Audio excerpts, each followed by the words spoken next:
Kled. The classic Kled top lane R5 lock-in here for Doran. Very understandable. You know, we see this all the time. Currently being hovered by Carrier, so not likely to happen. And there it is. So even though I kind of messed up, you know, missed the fact that there's an AZIR, a lot of very consistent AP damage coming from the mid lane, they still lock in more AP for the top side of the map because such a good matchup for the Jax. I do think also there's a world where Doran builds tank on this because they have the AZIR damage and you're laning into a Jax, so you're really just trying to neutralize this with Gragas as a counter pick. And then, you know, at this stage, you know, you're dealing with a Nefiri, so the tankier you get, the tougher it is for her to really try to get any big edges there on the top side. I think building just standard... It is looking very slow and steady here as we dive into the Rift for Game 1.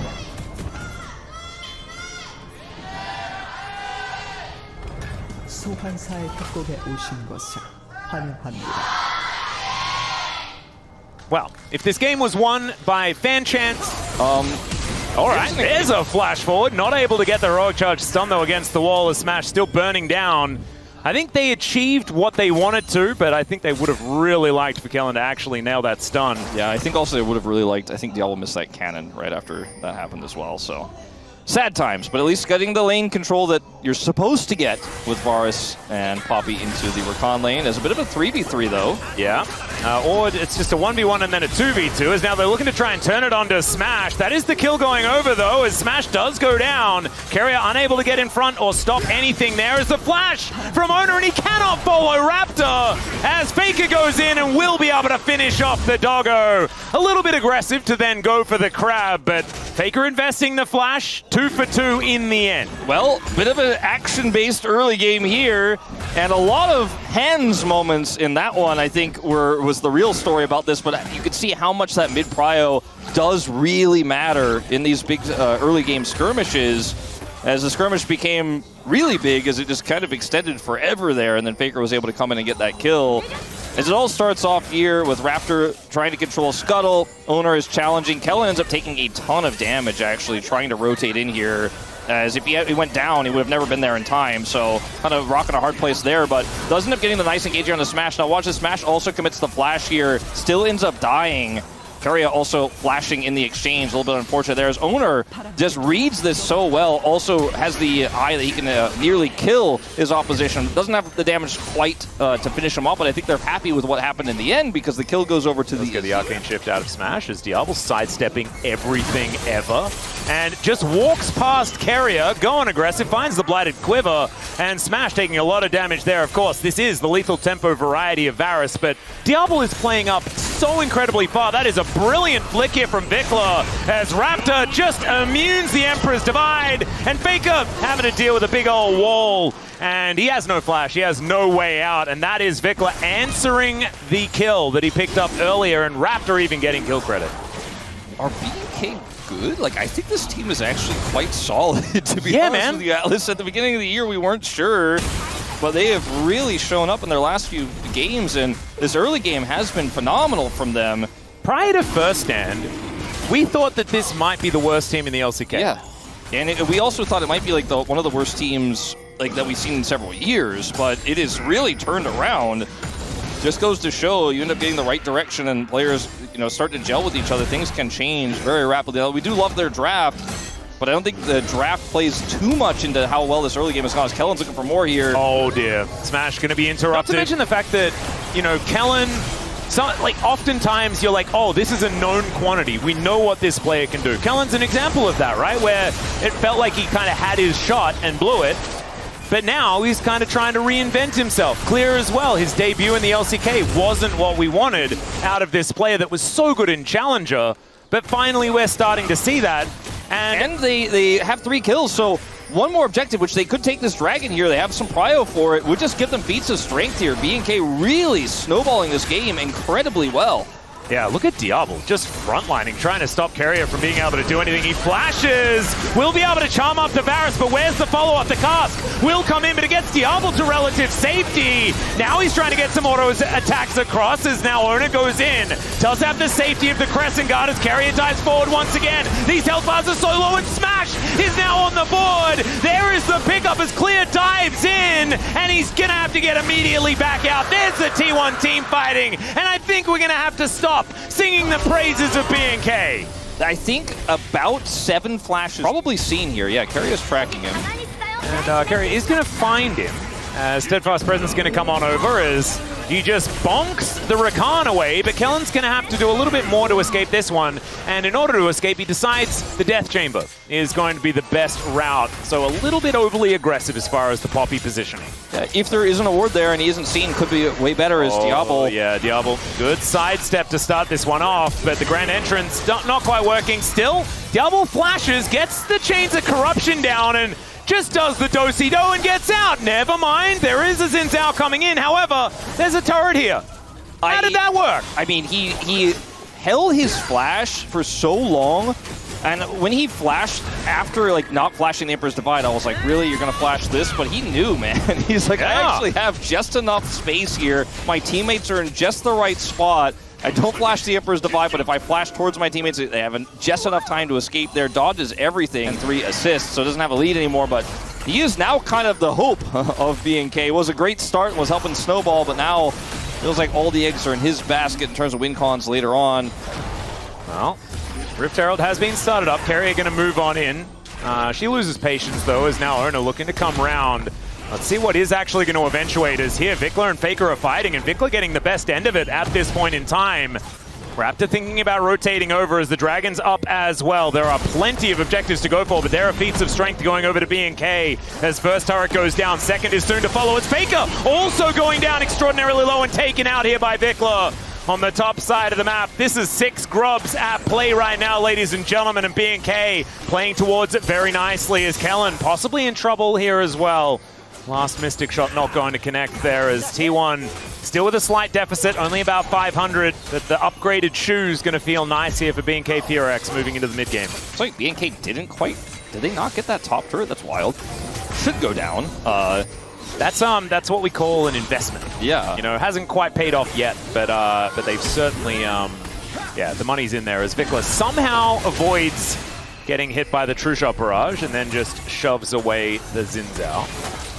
I mean, it looked like Carrier and Smash were trying to push onto Diablo. He already picked up first turret, so actually if he gets solo local gold for that turret as well, the 600 gold lead that we can see is going to be even larger despite the CS deficit. Because they went for that play on the Doran, they kind of lost a little bit of Dragon Prio here, and T1 are actually just going to start this one up. Faker's rotating down, does have teleport as well, but doesn't look like he's going to need it. Yeah, Raptor gets in as, all right, Smash going to be evicted from the fight. But it should be back relatively quickly here, so Keeper's Verdict not really finding the value that they really want. It looks like T1 with control of this at the moment. Raptor going to have to get out, and Carrier still holding on to the quickness. BNK, I think intelligently, just playing for the side lane. Clear going to be able to take down this turret. And they lose the third Drake. That is Soul Point going over to T1. They had that song yesterday. Yeah. They longed for yesterday. I was getting my haircut today, and that song came on, actually. Oh, that's great. But I feel like they should have had one that was like, I don't long for yesterday. Yeah. All my troubles seemed so right there in front of me. This is an Otacon take, by the way, in trade for a Herald, and BNK are very late to respond. TP coming over. I don't know if T1 could stick this, but they at least get a TP out. Doran, though, has to match. Yep, there are teleports coming in from everywhere as Kellen doesn't have his ulti up, finds a heroic charge though onto Carrier, trying to get him out of there as it is going to be the Otacon secured by the Xin Zhao, and he's also trying to take down Raptor on the back end, who gets a whole bunch of health back, and they're just sending them home as quickly as possible. Smash right in there, but Kellen finds the heroic charge. It's just not quite enough as Vikla with a big old shield is going to say goodbye, Mr. Smash, and there's a seismic shove. Good sidestep from Doran, but that's a turret, buddy. That ain't going to work. And Diablo's like, I got Shelly, and I'm going to take her for a walk. Diablo wasn't there for the whole fight, and it ended up being a big boon for them in the end because he gets the full extra crash into the inner. So much turret gold going over to BNK. Faker looking for the punish, and he will be successful, but it feels like a consolation prize as T1's Otacon buffs, and then Doran just sits under turret. Is over here, Doran again. In the meantime, Diablo is going to get cast in, and now Raptor in a bit of trouble as well as T1 like a freight train moving down this mid lane. Just not quite enough to get them any more than the kill onto Vikla and onto Kellen. Can they I think trade we it? missed one of those. Can they trade it for an inner? Looks like the answer is yes. There's just no Six answer at grubs, all. Wolf. Yeah. 6 grubs. These Fakers down here doing some damage to this one, and I don't think Vikla can clear this wave fast enough, so they will still pick that one up. It's a big old trade of turrets, but because this Jax has 6 grubs, because Clear is so massive in this game, Yeah, I think as well, I think the Keeper's Verdict has to be good and the wall has to be good. Yeah. Because Diablo needs space to be able to get auto attacks down And they without also- just being, you know, caved in on by T1. As in goes Raptor looking for an angle. There's that Keeper's Verdict we were talking about, but it will be cancelled. Counter-strike onto Carrier, who does have the quickness running, but he's on the steadfast presence at the moment. Doran finds the angle, but he's going to immediately get heroic charge. Goes Golden, trying to stay alive. It's Faker on the flank. He's able to lock down the doggo, but look at Diablo popping up, going nuts in the back line, and Smash not going to be able to stand up against this Varus. Sitting at below half health, it's Faker who is healthy still in this fight as the Arcane Shift gets Smash out of that seismic shove, and Faker now might be caught off on the side. Kellen with that Hex Flash, not able to lock down Faker, who now has his flash on ult. cooldown. Faker still has ult, so he really wants to rejoin his teammates here and try to make that play happen to control this dragon.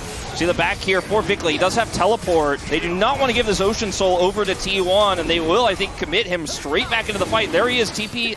Oh, Yeah. drop down. Yep, Vikla making his way back in. True Shot Barrage just narrowly avoided there by Diablo.